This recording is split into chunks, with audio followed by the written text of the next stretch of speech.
I'm John Merrill, and welcome to another episode of Brainstorming America. I'm delighted to be joined by my co-host Ken Rollins today, and we're here to help you understand the issues that are important to America.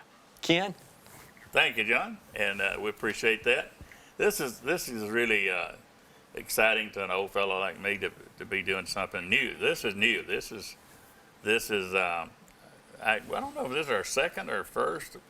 Whatever. Number two. Number two. Yes, sir. Number two. This is number two. So this is something that our other shows, Veterans Issues, which you've been on many times, covers local. I mean local Alabama. But what we're covering here is what you see on your evening news on national. But we're going to put a different clarifying to it than what you see on Fox or any of those others. That we're going to go into more detail that fit the people in Potomac, Alabama. Well, we want our people to know what's important to us and obviously what's important to them. And the best way to do that is to spend a significant amount of time each and every episode talking about these issues in depth. So you're not just given a cursory view, but you're also making sure that they understand why it's important to them and why they should be interested in what's going on. And that's just what I said. So let's do it. Let me throw something in. Let me throw some topics at you that I've looked over and want to throw at you for your opinion and how we can present it. And the first one I want to do is the economic success of the United States. You know what that is, especially right now. We need to know about it. Yes, sir, absolutely. Ken, look, the most important thing that we can think about where elected officials are concerned and the economy is how elected officials always like to claim success for the creation of jobs. They like to claim when an opponent is not doing very well with job creation and talk about how important that is to the people who are going to be voting. But the most important and significant thing for the viewers to remember is that no elected official ever created a job at all. The only jobs that they created were the ones on their campaign staff or the ones that work for them in the office that they hold. They didn't create any jobs. What they hopefully have been able to do is to create a climate that is favorable for economic development, recruitment, for retail growth and expansion, and for expansion of economic development purposes in that community, in that county, in our state, in our region of the country, and in the nation as a whole. And whenever we understand where we are at that point, it helps us to be successful in making better decisions about people that have the same philosophy that we have when it comes to economic development and personal growth and expansion of our economy as it is. But we don't want them using their authority to put restrictions on regulations that hold production down, that makes it impossible. Not only that, but providing incentives that may not be necessary, because if we provide incentives that are not necessary, we're actually stealing from the local people, the taxpayer, in that particular community. What we want is to make sure that if incentives are actually offered, that they're done so in a way that causes continued growth and development, not just initially, but over a period of time.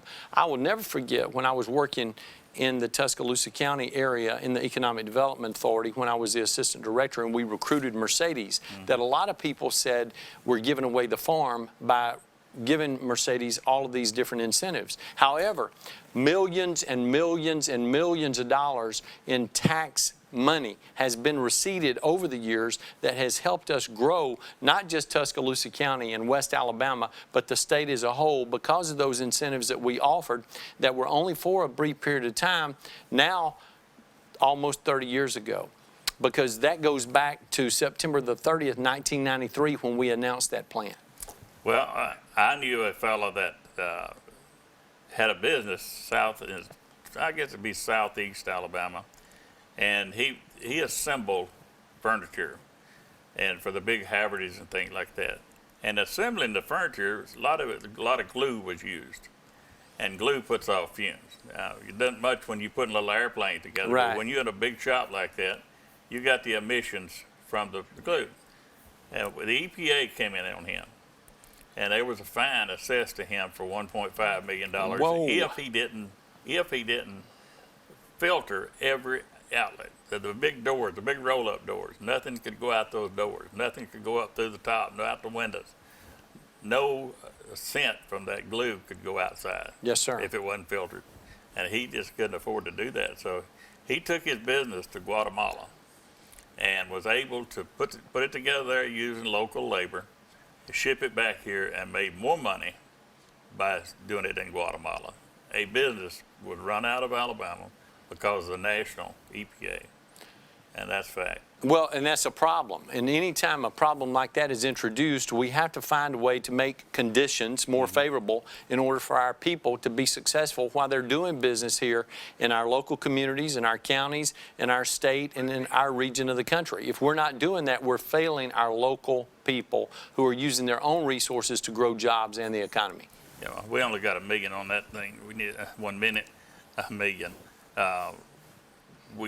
What else you got on that particular subject that we were talking about there? I think the most important thing, Ken, is to remember that we want each and every person to have a job that will allow them to grow and to provide for their family at the level that they want to. That's the American way. Yeah, but Billy Joe can't do anything about the rules and regulations that an environmental agency would place on a company that requires them to meet those emissions. And those sound extreme, but I guess if you put enough of it together, it might smell bad. But we got to go to a break, and so we got to make some money, I guess, don't we? Yes, sir. Let's go make some money. And welcome back to Brainstorming America with Ken Rollins and co-host Secretary of State, Alabama Secretary of State, John Merrill.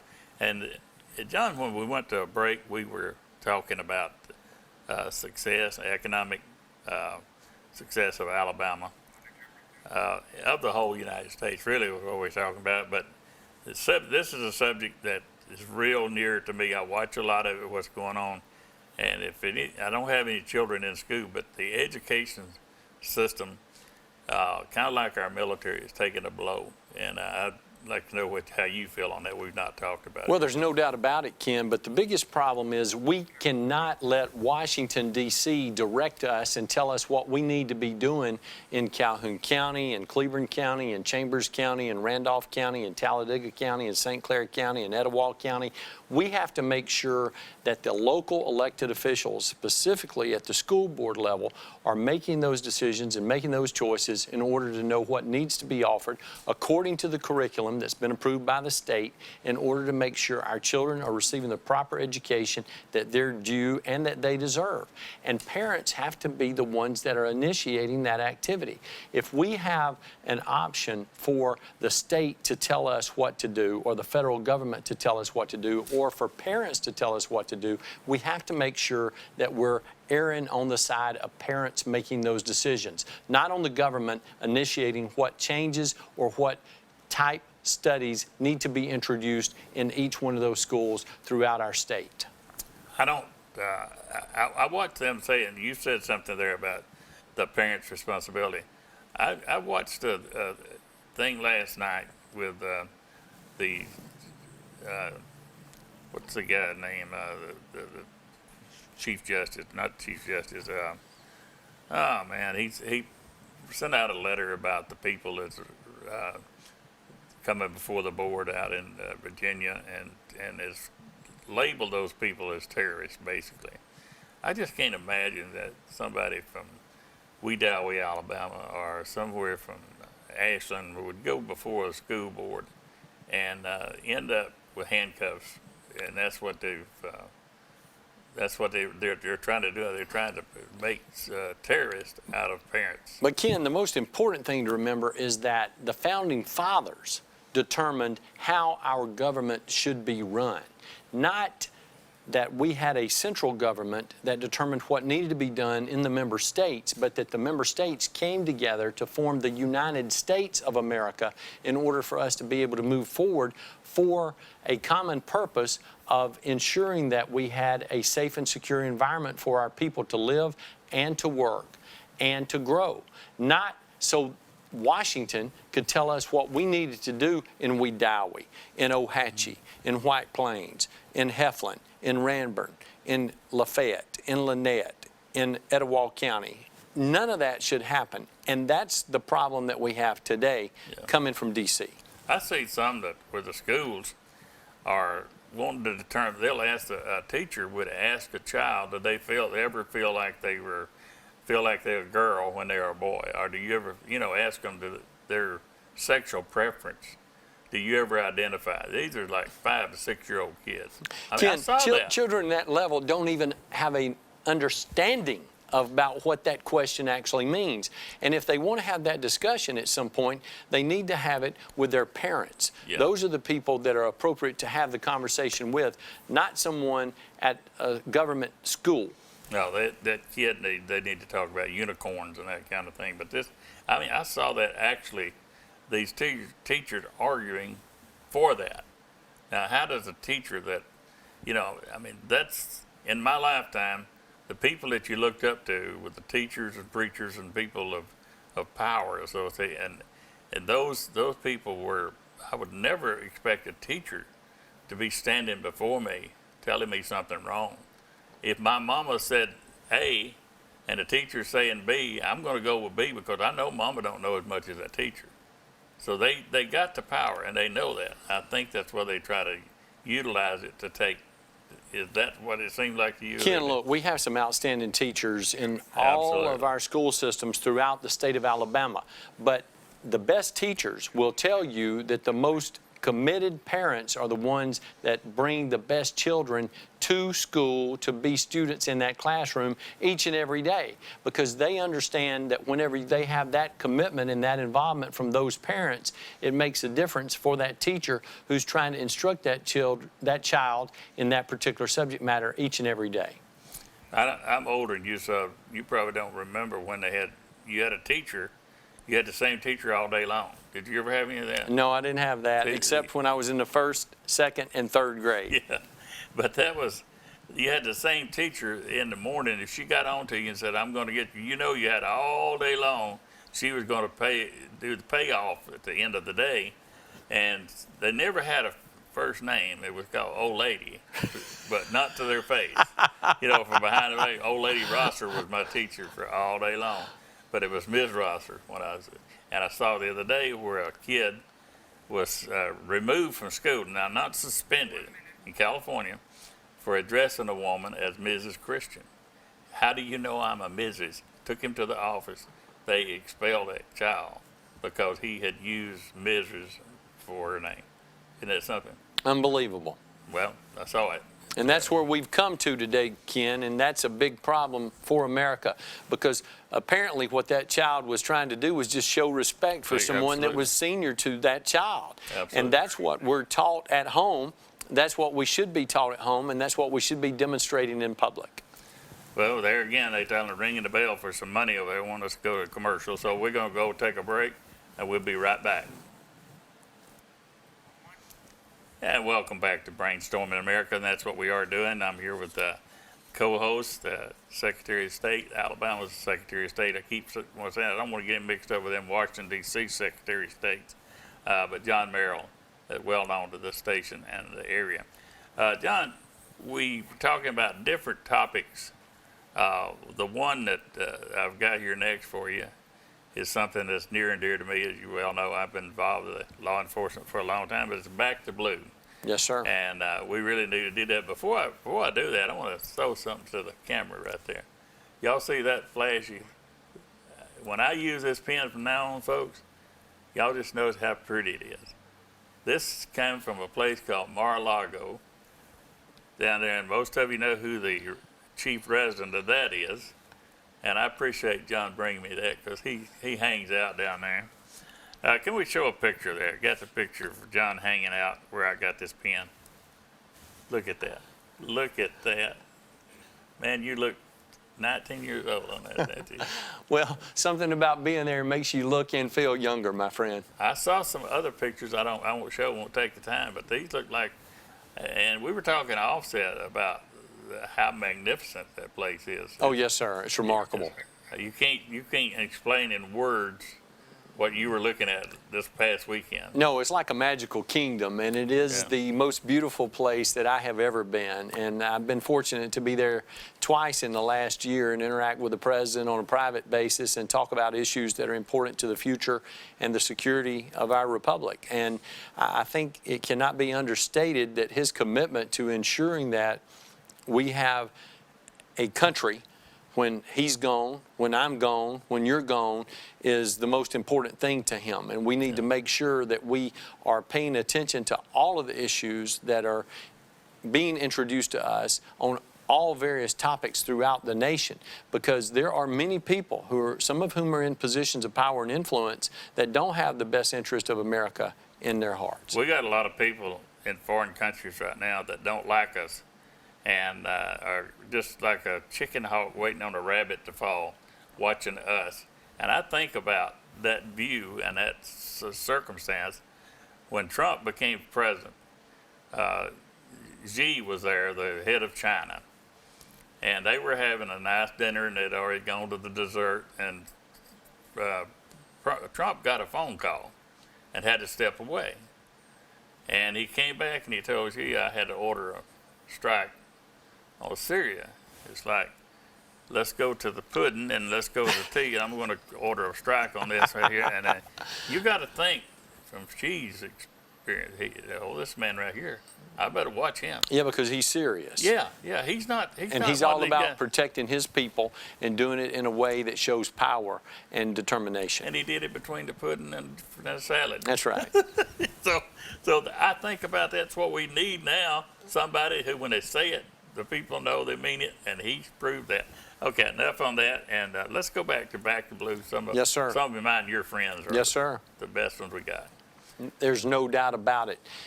You know, when you think about the law enforcement agencies that we have just in this general area, of course, in my opinion, Bill Partridge is the best chief of police in the state of Alabama. He is a phenomenal leader, a phenomenal law enforcement agent, a phenomenal individual. And Matthew Wade does a great job as the sheriff here. We have outstanding sheriffs in the surrounding counties in this viewership area. I think it's very important to know that each and every one of us has a responsibility to support our law enforcement officers whenever we are given the option to do so, which should be daily, Ken. And one of the things that I think we have put ourselves in a position to experience now is that people are not committed to supporting law enforcement in as much as they're committed to trying to find a way around law enforcement. I remember when I was growing up, if a law enforcement agent was in your vicinity, my dad and my mom taught me respect for that individual and to make sure that we were doing everything we could to show them how much we appreciated them, their work, and their service to our state and to our country. And we've lost that today, and that's a real problem for our country.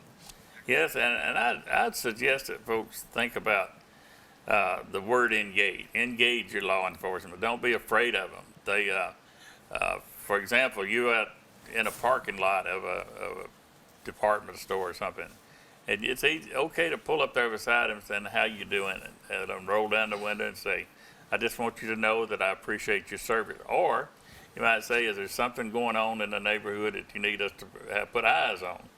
Because the one thing law enforcement always wants is people that will be aware, seeing what's going on, and then to inform them what they see, because they're there all the time. Look, seriously, the best crime fighters that we have are people in the local community and the local neighborhood who are paying attention to what's going on and then reporting it correctly to the authorities. Because without assistance from local community leaders in your neighborhood or your community, law enforcement cannot do the job that they're supposed to do, because we are their eyes and their ears when they're not present. And the younger ones, I don't want to be a snitch, but what if some lady is murdered or some child is killed or something like that? Would that be on your conscience to think, I saw them getting ready to do that. I saw them with guns. I knew they had guns. Why didn't I call? Ken, look, it's not about being a snitch. It's about being a responsible citizen who is making sure you're doing your civic duty to support law enforcement. Oh, yeah. So what else we got on the blue there other than what we've been talking about? Look, one of the things that I think we need to be cognizant of is making sure that we are providing our law enforcement agents with what they need in order to be successful, whether it's information to help them with research, investigations, enforcement, all of those things that are so very important, because we do not ever think that we can ever be in a position where everything that they need is available to them.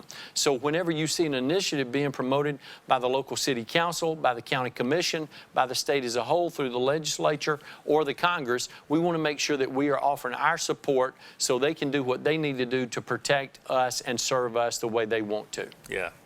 Speaking of Bill Partridge, he's got us some robots and things like that, things that can save an officer's life, but I mean, it'll come up to the door and talk to you, and it'll also blow your door down.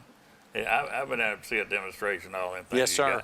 And he's procured them through no cost to the city. These are things that he's got from I don't know, from military that they no longer want them or need them or whatever, and he's making us safer by and saving money. And saving lives. Well, and the fact that he makes it available to all of the other local communities in the area to ensure that they can also benefit from the items that they have with the Oxford PD means a lot to all of us. And if they had a situation at a school, that robot can go down the hall, knock on the door, take care of business, and nobody gets hurt. And it was great doing the show with you this week, John, and we look forward to having another one the next week. So you tune in and remember where you saw the show, and we'll be back next week.